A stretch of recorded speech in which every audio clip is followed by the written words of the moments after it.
is Felice, and I'm blessed and grateful to be in recovery. And this is our Wednesday night Why Wait for Recovery community recovery meeting. Hi, my name's Heidi, and I'm blessed and grateful to be in recovery. And welcome to Wacky Wednesday. We get together to discuss addiction. I'm a compulsive overeater, emotional eater, binger, purger, food addict, drug addict. I'm a drug addict, alcoholic, anorexic. So we got all of our bases covered. Hi. Hi to everybody out there. Hi to everybody in the room. So we know this is a really interesting time of the year, especially for emotional eaters. I hear from my friends who have got families staying with them and they're cooking and cleaning and getting ready for the holidays and the stress of the money stresses and living close to family and having them in close proximity, and those old issues start arising and old behaviors start resurfacing. And what do? We use. But that's not what we're going to do. No. So we want to try to do something different. And so actually we said that we were going to talk about change, and I was told when I first went into the rooms that if I wanted to be in recovery, I only had to change one thing, and that one thing was everything. And so when I change my perspective or the way that I look at things, right, because that's what decides if I'm stressed or not. The family's here, the family's here. I could be stressed about it or not. So I thought everyone else had to change. Well, yeah, that's what she thought. Until I actually walked into the rooms and started working on my own recovery. Then you're right. Then it all comes down to us. Right. And so the only thing that we can change is us. I can change my perspective and I can change my actions. But I can't change how you feel or how you think, and I can't change how my mother-in-law acts. And I can't change whether or not the kids are going to behave when people come over. And I can't change if something gets burned after it's burned. I can't change that either. Right. And I also, I can't change certain things, but I can change my perception at the end of the day. Right.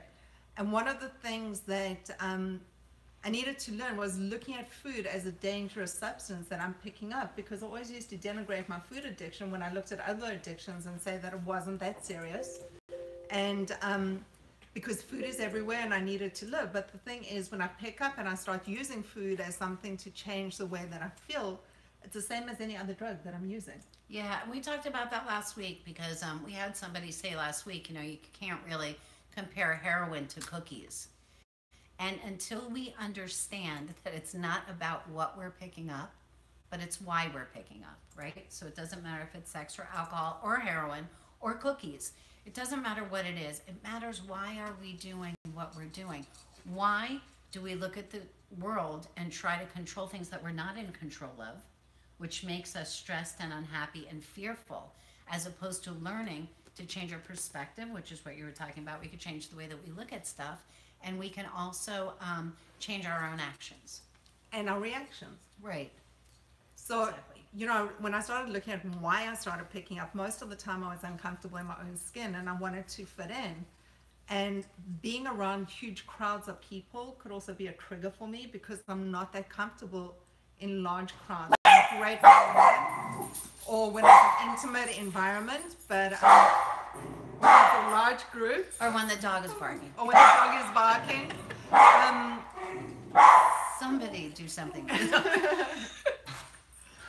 Yes. So when I'm in unfamiliar surroundings, it's far easier for me to put something in my mouth or change the way that I feel or be busy doing something other than just being in the moment and actually enjoying the moment. Yeah, and so you guys, it's real easy to see with drugs or alcohol, right? People get high to go to hang out with people. But you guys that are bingers and purgers or emotional overeaters, you're doing the same thing. So you're in a group of a bunch of people, right? And it's awesome because they're serving everything that you love to eat. And if you eat 15 cookies or 16 pieces of bread, it actually does chemically change our brains. Right? And so it actually changes the way that we feel. We're certainly not eating because it's time to have dinner, and so we're having something sensible, right? We're eating to actually change the way that we feel. Or if we're cooking, it's just so easy to taste this and taste that and stick it in our mouth, forgetting that those things might actually be our trigger foods that are then going to set us off on a cycle that starts those cravings and that mental obsession, because my disease is a thinking disease. And once it gets triggered by the physical cravings, it just can also become a whole roller coaster effect as well. And so I love that about food because you guys make it like so nice. And maybe, I forget So you forget that it's one of your trigger foods, and that's like me saying I forget when I take 20 Percocet that, you know, it's like one of my drug triggers. Like, no, we don't forget. We know exactly what we're doing, and we make choices at that time, right? So it's not that cute. No, it's not that cute, you guys. It's not that heroin addicts or opiate addicts are bad and that food addicts are, well, it's okay, you know, because it's not like that. It's the same thing. And again, because it's not about what we're picking up, it's about why we're picking up. Why are we uncomfortable in our own skin? Why are we walking around with 80,000 different forms of fear? You know, of fear we say is afraid of losing what I have or not getting what I want, right? It's not going to go the way that I want it to. It's, again, the kids aren't going to behave. The dog's going to be barking. See, I told you that it's going to be barking. I'm actually going to move him. Okay, there's Hades. All of those things that we try to control, instead of understanding that we could just control the way that we look at stuff, right?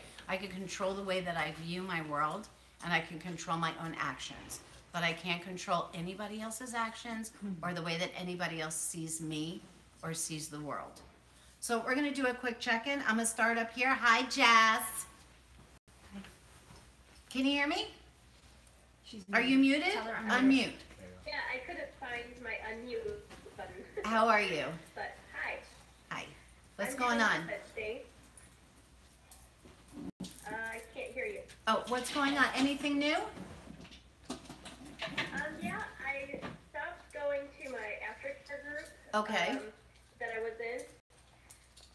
Why? I decided that because I decided I was doing well on my, like, going to meetings and being Okay. accountable with my sponsor and have you guys, you know, these meetings. I just felt like I was doing enough without that added. Okay, and that's good, right? You went to treatment Yeah, my and you were sponsor was supportive. yeah, you were an IOP for a while, so okay, so you did that, and how are Yeah. you feeling now? How do I'm you? feeling good. I'm coming up on 3 months on Saturday. Very so good. I feel like I've put my time in. I'm doing good. Very good. All right, anything come up for you this week that you want to share? I had a little financial stressor, but I got through that fine. I figured out that I think they made a mistake in processing my things. Yeah, So I yeah. think I got that all squared away, and I handled it well. Awesome. Maybe you should come over here and handle the cameras well, because Amy's not doing a good job. I'll do that sometime. Yeah, you should. Thank you for sharing with us today. You look good. I will. You look happy today. Glad to see that. Hi, Miss Karen. Thank you. Hi, good evening. How are you all? I'm great. How are you? I'm up to my eyebrows in puppy and having a great time. Oh, that's awesome. The puppy's so cute. Thank you. She's very sweet. I'm really in love. I am. That's so nice. And anything come up? I know that that you were with your family, that you changed your perspective, which made you real happy. How are you know? I never ask you, but how are you doing lately, food wise? You know, I'm really doing much better. I know throughout the party for Rachel and the weekend, and you know, I think part of the reason I wanted this puppy is to get my mind occupied somewhere else. And I do much better but I really haven't had the cravings and the obsession to go and find and get, you know, and Good. gotta have it. So it's really gone pretty well. Yeah, and so all in all for you, so you know, you being able to step back and saying that I can't change the way that the others are, but I can change my perspective. I can look at it and be happy for the moment, be happy I'm with my grandkids, right? And enjoy every moment of that, as opposed to being scared, right? Fearful, resentful. Instead of having those uneasy, instead of having those negative feelings, you made a conscious decision. You made a choice to be happy. And I have been happy, and it's changed a lot of things and really allowed me to enjoy the things that I can enjoy with each individual person, rather than thinking, well, if only they would blah blah blah, then things would be better. So it's really not. It's just how I'm thinking about it. Yeah, and so not using is not using. Recovery is different. And so when you do those things, you're stepping into your recovery, right? Awesome. And so all the way around, you're feeling better. I am. Right? I really am. Yeah, because when we just stop using, we stop using. So if we're Yeah. miserable and we're using and we're miserable and we're scared and we're resentful and we're sick and we're fearful, and then we stop using, we're scared and resentful and sick and fearful, we're just not using. So now we're pissed off because we're not using. That we just add Absolutely. pissed off to the mix. Yeah. And so when we start to step into recovery and realize that we are in control of the way that we see things and that we could choose to see what's good or we could choose to see what's not good. Right? And you know, it sounds so basic to think about it and say it that way, but it's something that really is life changing. And I'm not saying I'm there. I'm just saying it's a work in progress and it's something that I have to choose every day. And it really helps to have those positive things to look forward to and to work toward. Right, because you're choosing to look forward to positive things. Yeah. Right, and that's the part you're in control of. So thanks so much for sharing. That's awesome. So I just want to quickly add something because we do stream on Facebook. We also have people joining us on Zoom. The only thing when we're streaming that people get to see is this space on the couch, just so you know. We have people from all over. There's some people in the room with us. So if you want to join the conversation, jump onto Zoom. It is on our Facebook page and join us so we can actually hear you. And thank you guys for being here with us tonight, both of you. Oh, we just lost Jess. Oh, there she is. Hi. Hi. How are you, Miss Sarah? I'm doing well. It's nice to see your smiling nice to see you face. guys. Really nice to see you guys. As far as clean wise, I'm doing good with that. I try to switch up my food because if I eat the same thing, I get kind of nauseated with Okay. it. I try to switch it up, but I'm doing well with that. I'll say there's definitely stressors in my life, but I'm doing well with not using that to make me want to go binge or anything. I really haven't done, whatever. But today was kind of stressful for me. I know it's not about the food. I know it's not about the weight, but today I did have to go to the doctor for something, Mm-hmm. the ladies' doctor. And it wasn't even the problem that made me so nervous. It's the thought of getting on that scale. Because Fair enough. since I'm a kid, it's just something that traumatizes me, the Fair scale. enough. And I already knew because I usually do it. I usually do a blind weight and I don't see the number. Mm-hmm. But I wish it wasn't like that where every time a scale, I have to go to the doctor. Like I'm so anxiety and nervous just about that scale. And so that's going to get better. So as you realize that you are doing your best to do your best, right? And as you give yourself that little bit of a break and a little bit of a pat on the back because you are doing your best to do your best, and you're not throwing up so that you weigh less. And so the part that's important is that you're not throwing up to weigh less. And so soon you'll be able to celebrate that part of it as opposed to worrying about or allowing, because we talk about allowing the scale to determine whether I'm happy or not. Yeah. And whether you're anorexic or a binger or an emotional overeater, it's the same for us, man. It's the same for every one of us. So the thing is now is that you recognize it and you talk about it pretty easily. Like you're talking right now. When you first used to talk, you could see so much fear, right? You guys, so much fear in your face. And right now you talked about something that was a little uncomfortable, so you looked a little uncomfortable, but a whole lot more relaxed. And it seemed like it was a whole lot easier. It's just my perception. But it seemed like it was easier for you to share that than it was when we first met you. I'm definitely more comfortable. Sure, of course I'm more comfortable. But definitely if I talk about it, I don't know, it just scares me to death. Just a scale, I mean, I let the nurses know, the doctor already knows I'm neurotic about it. Don't tell me the number, I don't want to know. But I just, hopefully, I hope that one day it won't be like that for me. And so what you just said, I'm going to let you know that there are probably a couple of thousand people out there that are going to watch tonight that are going to feel that feel the exact same way. And you were just of service and gave everybody else permission to talk about that. So I want to So jump good on job, that you. bandwagon as well. Thank you. Because I've gone both ways. So there was the fear of the scale when I was overweight, and then there became the obsession with the scale once I had the bariatric surgery to watch the weight coming off, and then to obsess about the weight not coming back on again. So that's part of my addiction, is really that scale is as much part of my addiction as the foods that I pick up. So I've got to be very cognizant. And thank you for bringing that up, because Fania came up with a conversation with us not so long ago as well. It's amazing. Yes, it did. I was right there with you this week. I was obsessing about the number on the scale. Yeah, and so we do that, like I said, whether you're an anorexic and you're weighing yourself 15 times a day, or whether, you know, you're an overeater and you're weighing yourself 16 times a day, it's the same. Right. And that fear, you know, the number is a number. So when we learn to not look at the number and learn to look at ourselves and say, because especially for you, Sarah, you've jumped like leaps and bounds since we first met you. You know, your whole affect is different, and you come and you share and you're open to sharing, and which means that you're open to growing, right? And you're doing so much better, not binging, and you're doing great. So you're just taking steps toward your recovery. And so this is the first time since we've known you that you are taking steps toward your recovery, right? And sharing what it is that you're feeling. So really good job, you. I'm proud of you.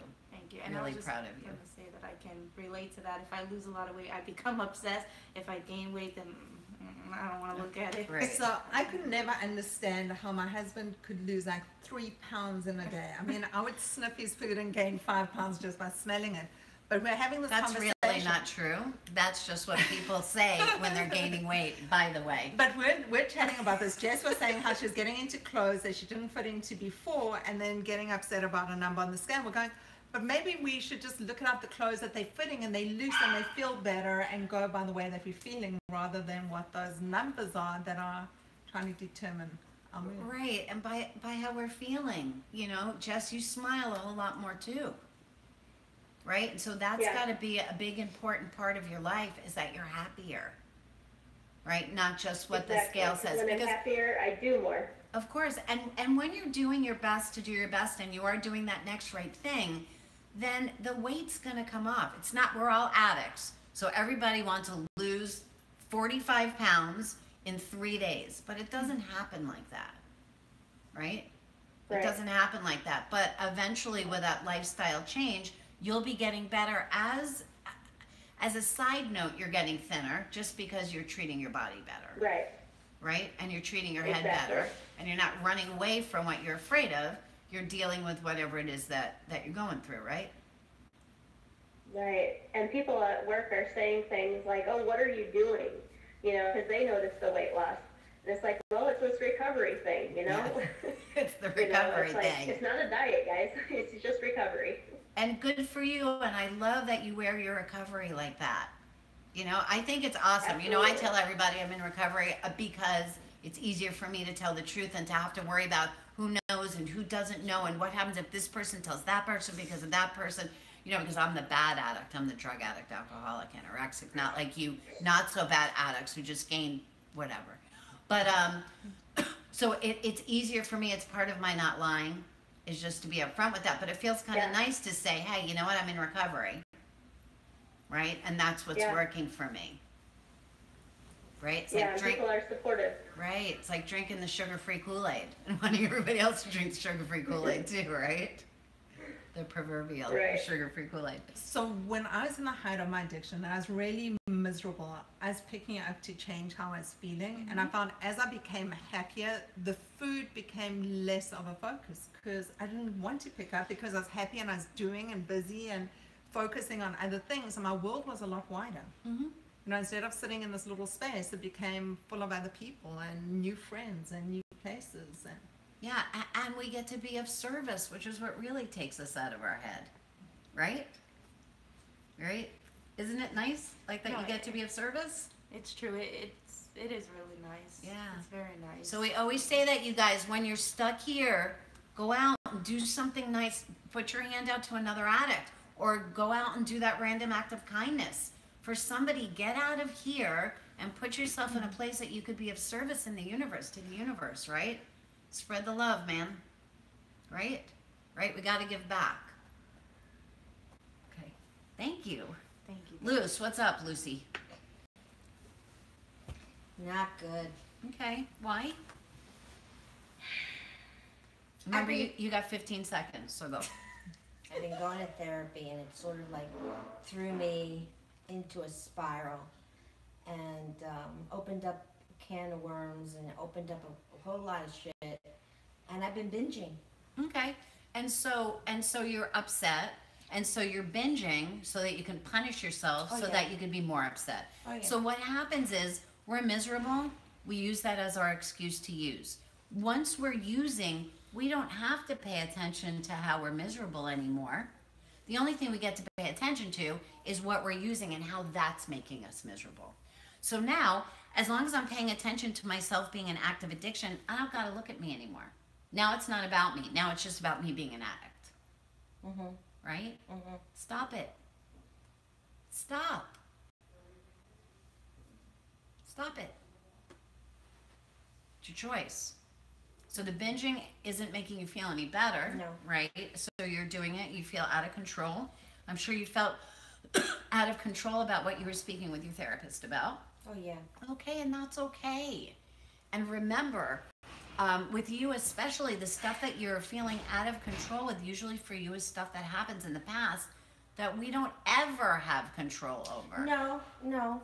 It's just more of a anger thing against me, of me and my choices and stuff that decisions and choices I've made over the years. And But the decisions, thank you, Angeli, that's the past. So the decision that I made 10 seconds ago, I can't change. Certainly the decision that I made 10 years ago, I can't change. And me deciding to sit there and to feel, oh, poor me, because remember that pour me a drink, right? And to decide to be upset and hold on to a resentment that happened 10 years ago, 20 years ago, there's nothing you could do about it.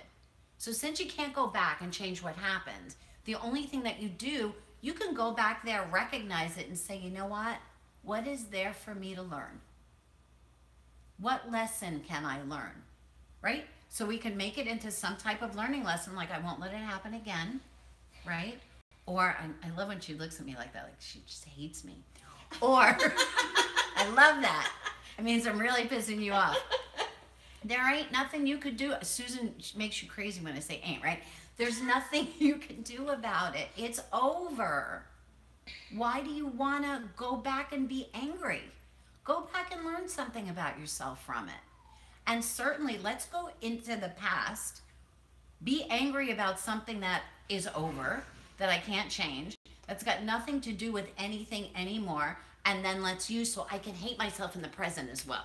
So now I'm already hating myself for what happened 15 years ago, and now I get to hate myself every single second because I'm using. Congrats. Stop it. You're upset. Did you reach out to somebody? Did you give somebody else your 15 seconds worth of whatever? no, Why? I didn't deserve it. Okay, well that's a whole nother Oh, yeah, I know bullshit that. thing. Stop it. Stop it. Stop playing the victim, man. I'm not playing a victim. Am I playing the victim? Yes. Does anybody else want to answer that question instead of just me? Yeah, everybody's got their hand up, so you can't just be mad at me. Yeah, you are. Whatever happened, happened. There's stuff that's happened to a lot of us. And I'm going to bring this up because it's my truth. My 17-year-old son died. He died in an accident. I lived there for a really long time, right? Until I got so sick that I went into treatment for 6 months because I was dying. And I needed to get that sick to get well. And I don't live there anymore. I was taught not to live there anymore. And that teaching was me learning how to step into recovery. So first I had to put down what I was using, and then I needed to relearn how to live my life. Then I needed to change that one thing, which was absolutely everything. Absolutely every way that I viewed the world. I can celebrate that kid's life and the time that I had with my son, or I can go back and be sad, which I was, which most parents are, and live there like I did, and walk around in fear and hope that I died today. It's actually a choice that I make. So today I choose to live. Today I choose to look at what's great. Today I choose to be happy. Today I choose to change my perspective and be grateful. I have that choice. Have you been doing your gratitude list? Nope. Why? Because I didn't see anything to be grateful for. Really? Oh my God, no. Is your kid alive? Yeah. Are your kids alive? Yeah. Yeah, that's one thing you get to be grateful for. Do you drive here in a car? Mm-hmm. Yeah, you got a car to take you around? That's one thing you can be grateful for. I bet there are a bunch of people out there that don't have that. Did you, even though you binge, you have food to eat? Yeah, you do. I could name 100 things in 100 seconds that I'm grateful for right now. Or I could decide to look at everything that was crazy, that wasn't perfect about my day, and look at that. That's my choice. But when you sit where you are and you're back in the past and you're using now and you won't even do your gratitude list, which says, I am not willing to get well, you got a decision to make. Do you want to stay not willing to get well, or do you want to step into the solution because you're living in the problem? The only choice you have to get well is to step into the solution. And the first little teeny tiny thing we do to step into the solution is to start looking what we're grateful for. Gratitude begets gratitude. The more I look at what's awesome, the better I feel, and the more awesome things I get to look at. I think there's also something that comes into this about being open and willing to change, because my addiction was so comfortable. For me to stay in active addiction was so comfortable, and the thought of giving that up brought about so much fear as well. It was what I was used to, and beating myself up was what I knew. And the thought of not knowing what anything else looked like, because recovery wasn't something that I knew what it looked like when I first started stepping into the rooms. And even after I relapsed, because I thought it was something that you got a gold star and you just did the steps and you got it. But it we're wasn't all something, better. and you're all better. It was like taking that pill. But I think there's also that stage where is that open and willingness of just wanting to try something different, because my life was so unmanageable and I was so powerless over my addiction. I was so obsessed with it and wanting to feed it and feed myself and live in that ugly, unhappy, miserable place that I actually wanted to die at a certain stage. Then I reached a stage that I was willing to try anything to become healthy and to change the way that I was living and the things that I was doing. But it takes a cognitive and a real decision to say, do you know what, this isn't working for me anymore. And to actually change, do something, try something different, not because we want to or because we think that is the way to do it, but because it is different. My way kept me sick for 42 years. It kept me in active addiction for 42 years until I decided Hades' way and Hades' thinking and the way that I was thinking wasn't serving me. It was keeping me sick and was keeping me miserable. And maybe if I tried something different, maybe there was better knowledge with my sponsor and with a program. And maybe if I did those things of reaching out to someone, and maybe if I just kept doing those gratitude lists, even though I was going, fuck it, I don't really feel grateful for today, but at least I can just try think of 3 things that I'm grateful for. And if I kept doing things and faking it till I made it, in a sense, and just kept doing that and trying something different, something would shift and something would change. And it did. And we know that if nothing changes, nothing changes, right? So if you're gonna do what you did, you're always gonna have what you had. And so, yeah. I just have a hard time. I sabotage myself. So stop it. All the time. So stop, but stop saying that. Okay, but I'm just telling you, I have a hard time accepting my successes, my people's kudos, people's Okay, congratulations. I hear ya. I have a hard time accepting that. I feel I just don't know how to. So this is how you do it. Somebody says to you, wow, you did a great job today. And your answer, instead of saying, oh, well, you say, thank you so much. I appreciate the compliment. You start changing your words. You start changing your thinking. You start changing your actions. But you can't just sit here and say, I can't.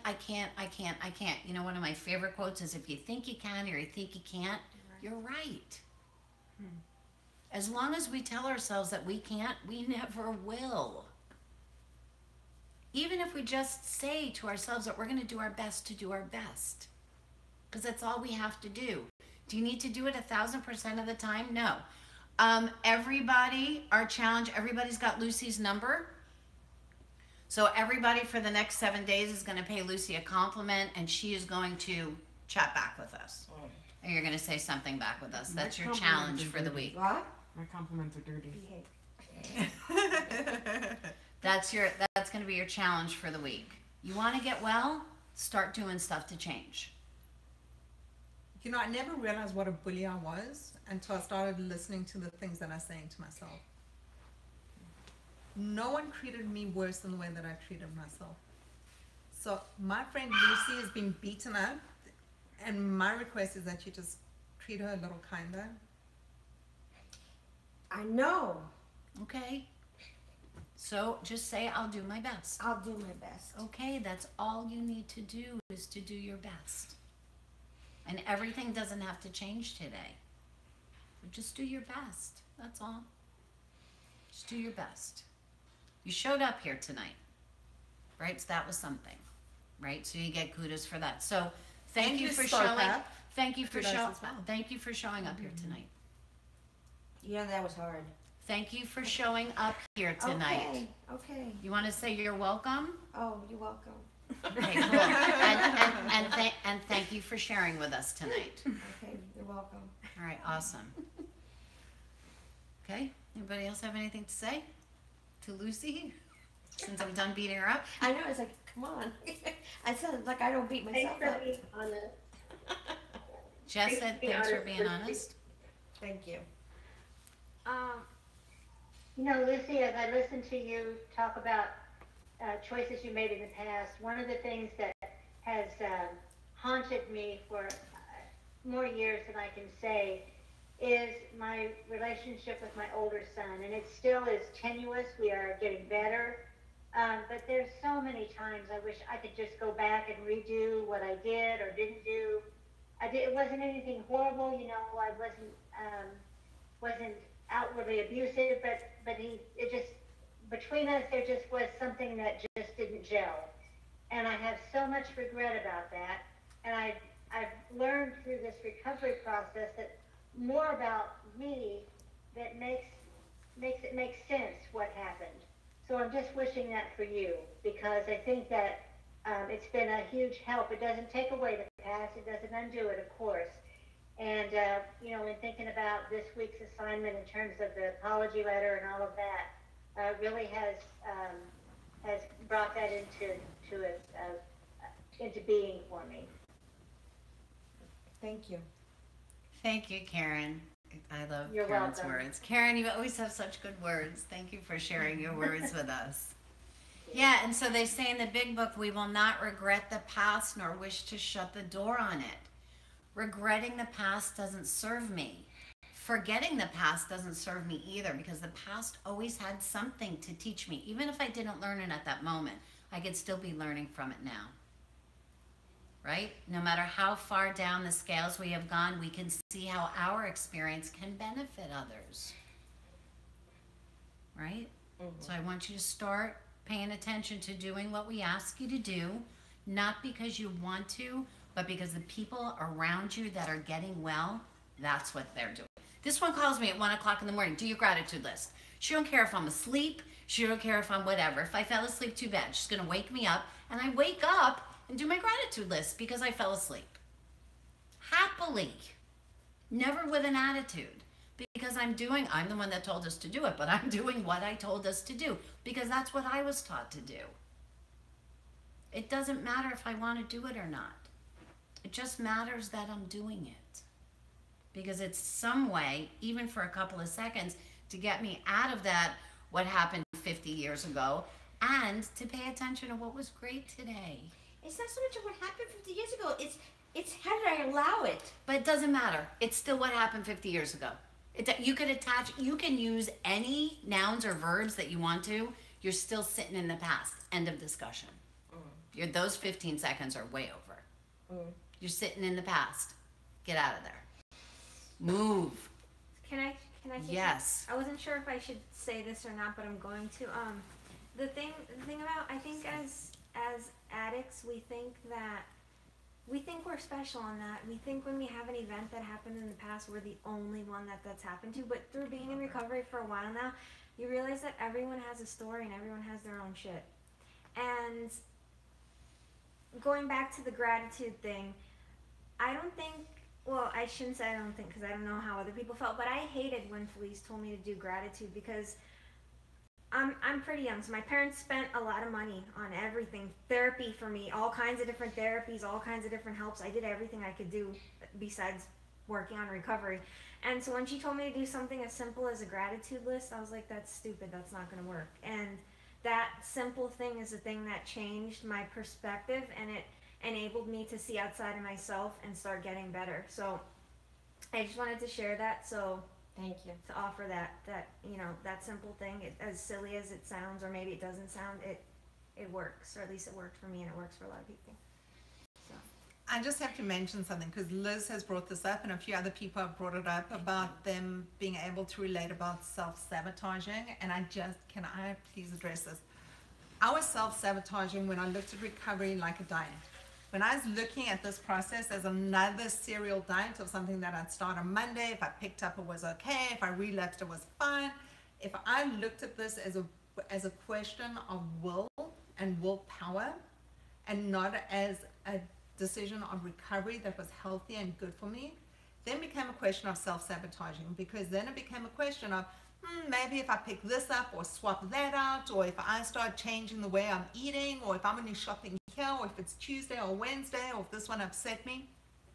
When my recovery becomes non-negotiable, and the things that are bad for me, because I know what they do to me, and they send me on that binge that can last an hour, it can last a day, it can last a month, it can last years, and it leaves me feeling full of shame and guilt, and it leaves me in that place where I'm demoralized and I feel so horrific about myself. To me, that's non-negotiable. Those are things that I can't pick up because I know what the end result looks like. So there's no self-sabotaging in that. That becomes a question of what is important in terms of my recovery. Abstinence is key in my recovery, because that is the way that I'm able to work on my recovery, is when I abstain from those foods that then trigger me into these all different ways of thinking and behaving and that whole process. So it's not a question of self-sabotaging. It's a question of being healthy and being happy. And making other decisions and not falling back into that, and I got to say this, and I know that I am abrasive. Sometimes it's easier, stop laughing, everybody stop laughing. Sometimes it's easier for me to say, oh, you know what, and I ate all those Percocet because I was self-sabotaging, because that gives me a friggin' excuse. I'm sorry, but I ate all those Percocets and I was self-sabotaging. But you know what, I was an addict and I picked up. Like, I need to take responsibility for what I do. Otherwise, my recovery goes away. Right, and we end up hurting ourselves or killing ourselves. I mean, this disease wants us dead at the end of the day. It's not a joke, it's not fun, it's not, if I can start this on Monday, it will look different. My disease wanted me dead, and it wanted me miserable during the whole process, because I suffered the whole time as an active addiction. And we do know that we have to have clean time so that we can clean out that dopamine receptor in the brain, right? So that we can think clearly, so that we can step into some kind of recovery. Because while we're using, there's no way to step into any kind of recovery, because there's no way for us to look at ourselves, right? Because we're looking at our addiction. But make sure when I you're... want to say a matter of loving yourself, which sounds really hard to do, but it's what it comes down to for me. Like, I just had to decide that I'm not going to kill myself anymore. Like, once I realized that that's what I'm doing, then I just had to make that change. So it just comes down to loving yourself. That's absolutely right. And actually, thanks for saying that. So what we're going to do is, everybody isn't going to text Lucy. Lucy is going to put on WhatsApp every single night. You're going to put one thing that you're great at, or your strength, or one thing that you're proud of yourself for, and you'll do that every day for 7 days. What's eating you? It's our private Facebook group where we're able to share things. no, I don't. No, I was talking about WhatsApp, or you could put it on what's eating you, whichever she feels more comfortable, because it's her recovery. So whichever you feel I've more never comfortable. been on What's Eating You. Okay, that's downsizing weight loss. Yes, it's, Okay. so it's Okay. a private group. It's only the people who are members, so no one else can see what you're posting. This was a question. It's a private group. Once you enter, you have to be a member to be able to see what's posted, and it's anyone who's working in recovery. Yeah, so whichever you feel more comfortable with is what you'll do. But you're going to put one fabulous thing about yourself every day. Okay? Just say yes. Say yes, Felice, I'm going to do it. Yes. I'm going to do it. I'm going to do it. Now, Perfect. am I going to accept it in my brain? Listen, stop it. You're not allowed to say anything after that. You're just allowed to say, yes, I'm going to do it. Okay. Say it. Yes, I'm Yes, going I'm to do going it. to do it. That's it. That was that full sentence. Thank you. Oh, thank you. Hi. Welcome. Welcome. How are you? Who are you? I'm Sharon, and you met me before a long time ago. When did I meet you? But did you go? Where did you come from? Well, my mother. No, I. What city do you live in? Hollywood. I live In by the Hollywood. beach. Okay, cool. Yeah. Very cool. I was here a long time ago. I was supporting a friend of mine, and my brain was not wired to accept this way of thinking.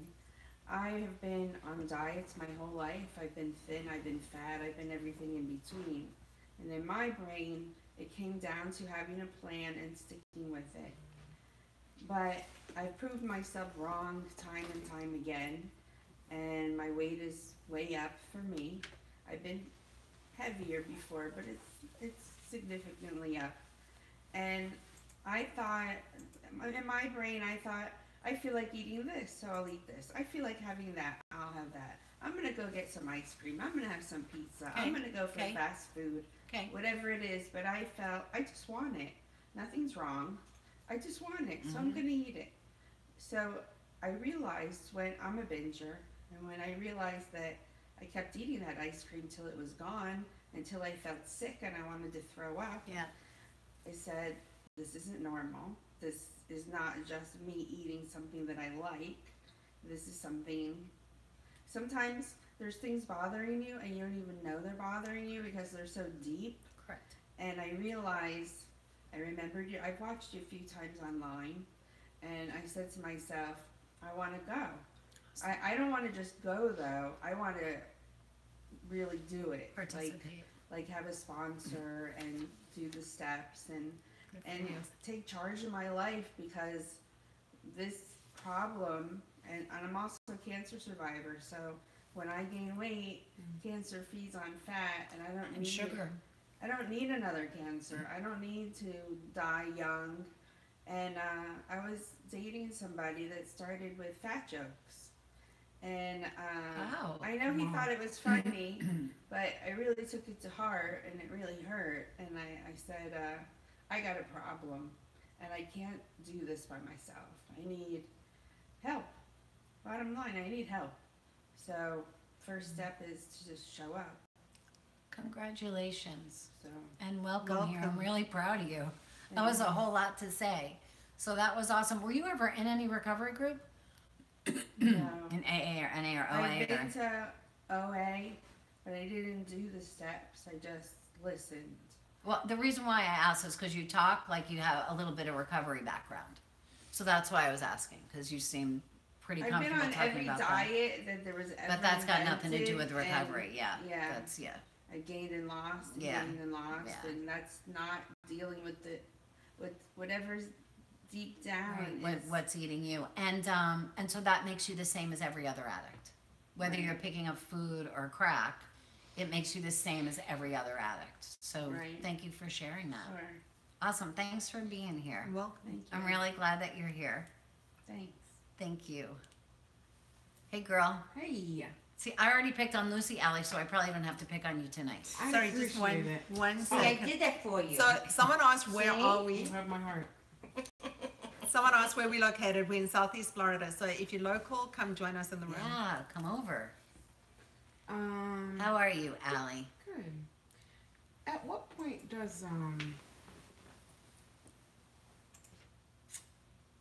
being a food addict make your life unmanageable? So I have a scenario. If I'm like, I'm gonna go get something to eat, Mm-hmm. rather than going to this meeting, Is that something that is unmanageable? Let me ask you. If you're hungry and it's dinner time and you go to get yourself something to eat, I'm going to ask you, you're not a food addict. If you're going to come to a meeting. We can't hear you. Sorry. Can you hear me now, Karen? We can't. We're not getting any sound. Show me speaker, the microphone, USB port. Is it hanging out? Is the USB port in? Excuse me, you guys. Say something, Felice. Can you hear me now?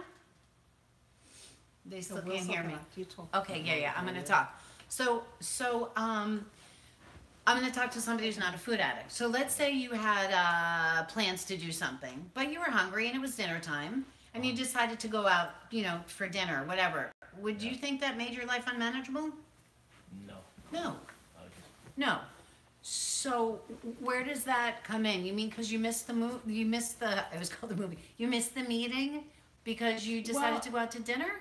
I had asked a question to somebody else earlier in the week about, are there addictions that are good? So I know. There are.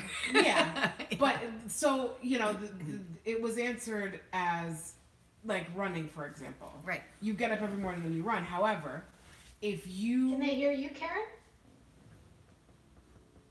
Okay, we're working on it. Hello? Yeah. All right. Can okay. you guys hear me? Because I can't hear anything. Okay, wait a second.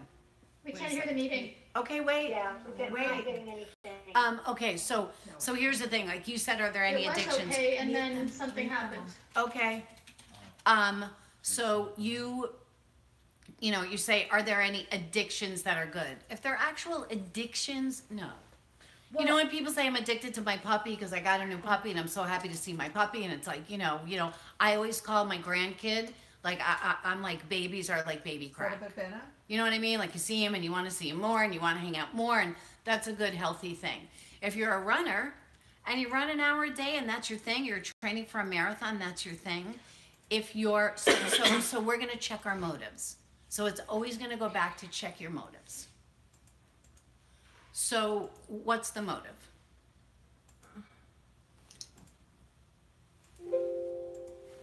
I would rather eat than go to a meeting. Okay. So there's nothing wrong with that. There's nothing wrong with that. Today I really didn't want to run the meeting because I wanted to go shopping. So I had a conference. I did.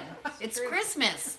I told Angela I don't want to run the meeting, and I spoke to Haiti, and Haiti's like, well, it's Christmas time, so it's really better if we run the meeting because it's, a hard time for everybody. Yeah. But it's not because I'm in active addiction that I wanted to go shopping. I just wanted to go shopping because it's Christmas. And I didn't feel like coming to the meeting, although I'm always so friggin' glad that I do. But if shopping was your addiction? And I couldn't go to any of my meetings because I had to go shopping, that would be a problem. So there's a reason you're asking why, Yeah, so- what you're asking, so what is it? Just say it. I'm trying to figure out if I'm An addict? well, I No, know she knows she's an addict. I know I'm an addict, that's for sure. What are you trying to figure out, baby? Replacing one addiction for another. No, wait. Let's say it. let her talk. Yeah. I don't know. Come back to me. I don't have my thoughts together about it quite yet. Okay. And who did you speak to this week? About this Male or female? You just this said I particular spoke to instance? somebody. Oh, Yeah. female. Okay, so you spoke to a female and you Yeah. said to that female, Are there good addictions? okay, and that female said, Yes. okay. Depending on, she gave me the running example. Did you say that was a good one? Well, she said if you're a runner and you run every morning, you're addicted to running. However, if your child has like a recital that is a big deal to her, and then you choose to run instead of going to that recital and you do it repetitively, Right. That Or might- or if the doctor says, you know what, you've got whatever in your knee and you're gonna need surgery in 3 months, if you don't stop running for 3 months, but you can't stop running, then you got a challenge because you're doing something that you know ultimately is gonna hurt you. Right? Mhm. Right. Okay, so then there's some kind of challenge there. Right. If you can't go to your kid's bar mitzvah because you have to run around the block all day, that's a problem. I think what I am trying to get to is that sometimes I don't see clear lines. That's okay. Good for saying that. That's awesome that you said that. So I don't. I oftentimes need to have an answer for everything. Okay. And I know that sometimes there aren't answers for everything, or there's. So I don't know if all the things that are said here are complete absolutes. If there are gray areas, and where I don't know. Listen, I'm gonna tell you that we're just addicts having a conversation with other addicts. None of us are God. Yeah. There's certainly, the sun doesn't rise and set around what we're saying here. What we say, is it the absolute truth? What I say is my truth. It doesn't mean it's anybody else's truth.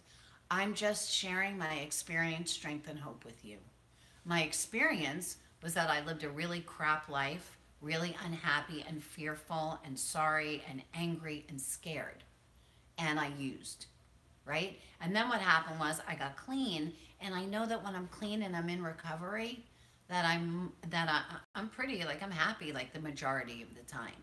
So the only thing that I can do is tell you what it is that I've been through, how I decided to change things, or how I was taught by others, because I was taught by others, obviously, and to lend my hand if I can. Is anything that I say the gospel truth? No. It's just this girl's truth. It's just my truth. That's all. It's just what's worked for me. So when you and I have a conversation, can you say, well, I don't think that's right? Of course you can. I'm just going to tell you that I was told to check my motives. When somebody in recovery tells me to do something and I decide that I don't want to do it, I need to find out why that is. So just to check my motives. Are my motives so that I can do the next right thing? That I can do my best to do my best? Or are my motives that perhaps I'm putting myself in a situation that's potentially going to harm me? That's all. So that's really that simple. So essentially, we live with the consequences. Of course we do. Well, and a lot of people live with our consequences when Right, we a think lot of about people it. do. Right. So people may give us advice, but that advice may work for them and not necessarily Absolutely. for us. Absolutely. Yeah. Yeah. So thanks for asking that. So Leanne also joined us. And Angelique didn't go yet. Sorry. Hi, I got Ange. distracted. How are you, Sorry, sweetheart? Ange. Good. Good. Anything up with you that you could share? No, I don't think so. Everything's going well, I think. Okay.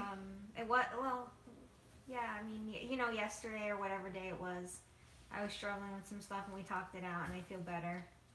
And I talked it out in therapy, and I think that was it was as simple as that, talking about it and not keeping it in my head. Yeah, and I think everything else is good. Okay, and you're being of service, Yeah, which I know you are, and Yeah, that's really definitely. cool that you stepped into being of service. yeah. So it's kind of like, you know, in medicine, they say, see one, do one, teach one. And that's kind of like how it is in recovery. Yeah, and Right. it's not to pat myself on the back. I have 9 months clean on Monday. She does. So pat yourself on the back. So I think that has a lot to do with being of service. You know, as you go further along, you just certain things.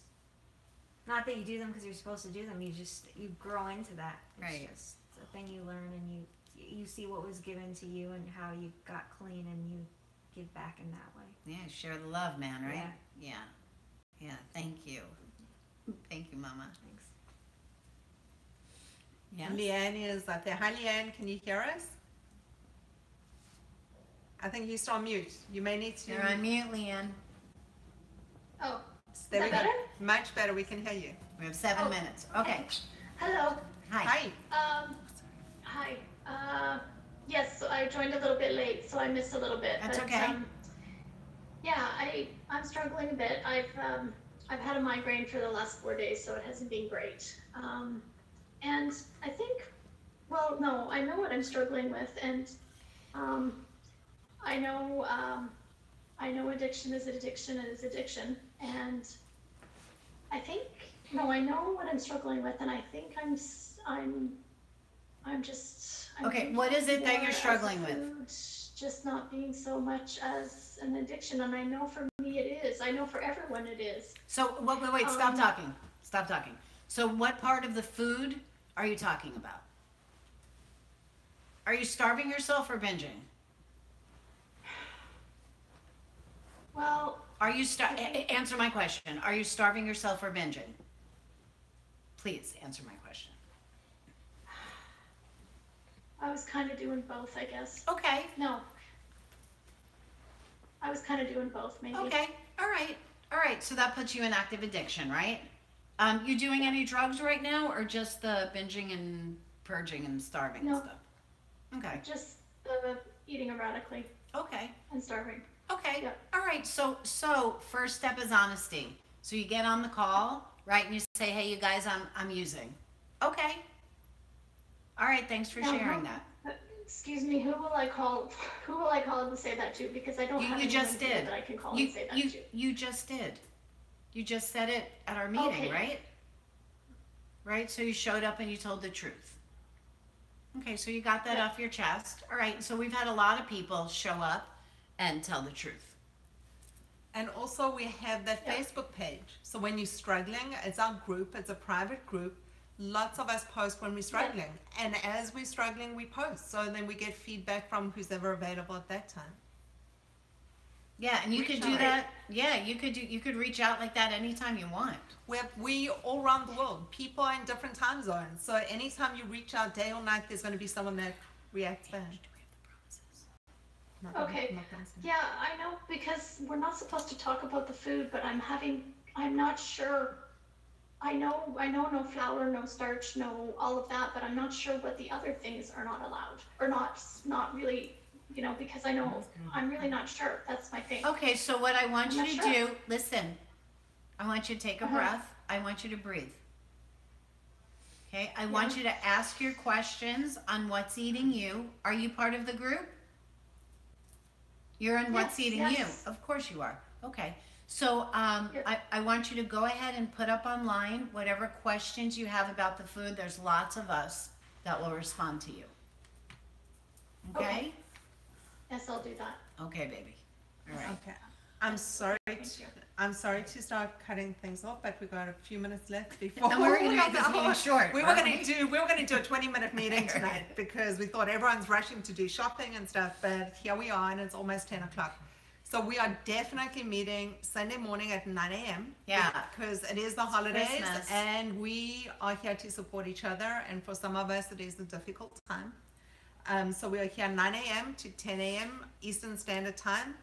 Please join us via Zoom if you want to have a voice. Jamie, all the people online that have been texting and asking questions, I'm sorry we couldn't get to those questions. Post them in What's Eating You. It's a Facebook group. It's a closed group. Be of service. Share this meeting with anyone who's struggling or in pain or dealing with any type of food addiction. We are here to support each other. There's nothing worse than doing this alone.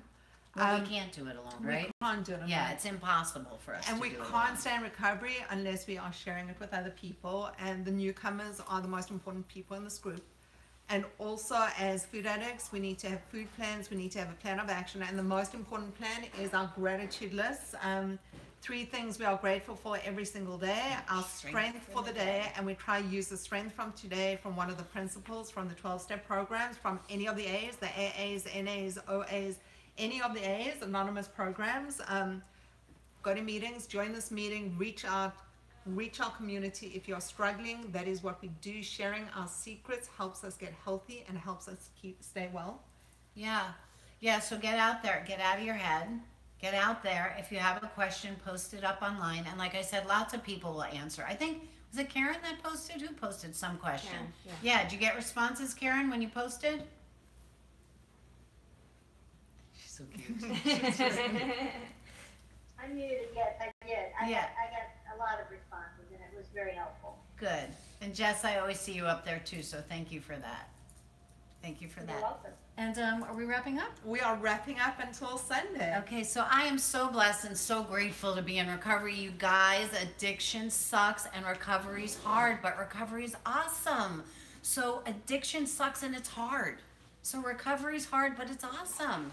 So step into recovery. And if you're in recovery, please reach your hand out to another sick and suffering addict or the person next door, just because you're being of service.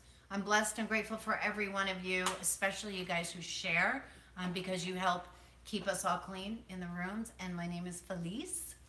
And I am so humbled by how courageous everyone in the rooms is by sharing their stories and really reaching out to each other. And my name is Haiti, and I'm blessed and grateful to be in recovery, and I look forward to seeing you on Sunday. We'll see you Sunday. Peace out, everybody. Bye. Bye. Thank you, everyone. Bye.